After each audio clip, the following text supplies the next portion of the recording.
एकजना विद्यार्थी थियो, आर्यन। उसले धेरै मेहनत गरेको थियो, तर परीक्षाको नतिजा आयो, उसले सोचेभन्दा निकै कम अङ्क आयो। साथीहरू अगाडि बढिरहेका थिए। कोही राम्रो कलेजमा भर्ना हुँदै थिए, कोही आफ्नो लक्ष्यतर्फ अघि बढ्दै थिए। तर आर्यन भने आफ्नो कोठामा एक्लै बसेर सोचिरहेको थियो, सायद म अरू जस्तो सक्षम छैन।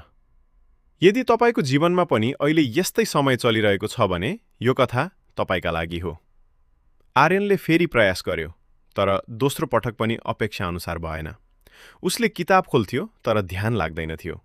अरूले सोध्थे, अब के गर्ने? उसँग उत्तर थिएन। उसलाई आफ्नो भविष्य अन्धकार जस्तो लाग्न थाल्यो। एक दिन ऊ आफ्नो विद्यालयका पुराना शिक्षकलाई भेट्न गयो। उसले भन्यो, सर, मैले धेरै प्रयास गरेँ, तर म सफल हुन सकिनँ। शिक्षक मुस्कुराउँदै उसलाई बाहिर लगे। विद्यालयको आँगनमा एउटा सानो बिरुवा थियो।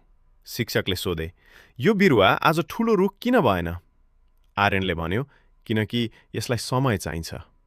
शिक्षकले भने, ठिक त्यही कुरा तिमीले आफ्नो जीवनमा बुझ्नुपर्छ। बिउ रोपेको भोलिपल्ट रुख बन्दैन। उसले माटोभित्र केही समय बिताउँछ। बाहिरबाट हेर्दा केही भइरहेको जस्तो देखिँदैन, तर भित्र जराहरू फैलिरहेका हुन्छन्। शिक्षकले भने, तिम्रो जीवनको कठिन समय पनि त्यस्तै हुन सक्छ। बाहिरबाट हेर्दा तिमी पछाडि परेको जस्तो देखिन सक्छौ, तर यदि तिमी सिकिरहेका छौ, मेहनत गरिरहेका छौ र अघि बढिरहेका छौ भने तिम्रो जरा बलियो हुँदैछ। त्यो दिन आर्यनले एउटा निर्णय गर्यो। उसले आफ्नो लक्ष्य बदल्ने होइन, आफ्नो तरिका बदल्ने निर्णय गर्यो। उसले हरेक दिन थोरै थोरै पढ्न थाल्यो, गल्तीहरू लेख्न थाल्यो, नबुझेका कुरा सोध्न थाल्यो, साथीहरूसँग आफूलाई तुलना गर्न छोड्यो। उसले बुझ्यो, सफलता भनेको अरूभन्दा अगाडि पुग्नु मात्र होइन। कहिलेकाहीँ सफलता भनेको हिजोको आफूभन्दा आज अलिकति राम्रो बन्नु हो। महिना बित्दै गए। आर्यन परिवर्तन हुँदै गयो। सायद तपाईँ पनि अहिले कुनै कठिन परिस्थितिबाट गुज्रिरहनु भएको छ। तपाईँले मेहनत गरिरहनु भएको छ, तर परिणाम आएको छैन।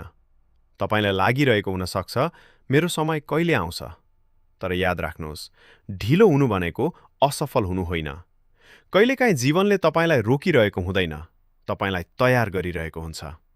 त्यसैले अहिले सबै कुरा ठिक छैन भन्दैमा तपाईँको भविष्य पनि ठिक हुने छैन भन्ने होइन। आर्यनको कथा एउटा परीक्षाको नतिजाबाट सुरु भएको थियो, तर उसको वास्तविक सफलता नतिजा परिवर्तन भएपछि होइन, सोच परिवर्तन भएपछि सुरु भयो।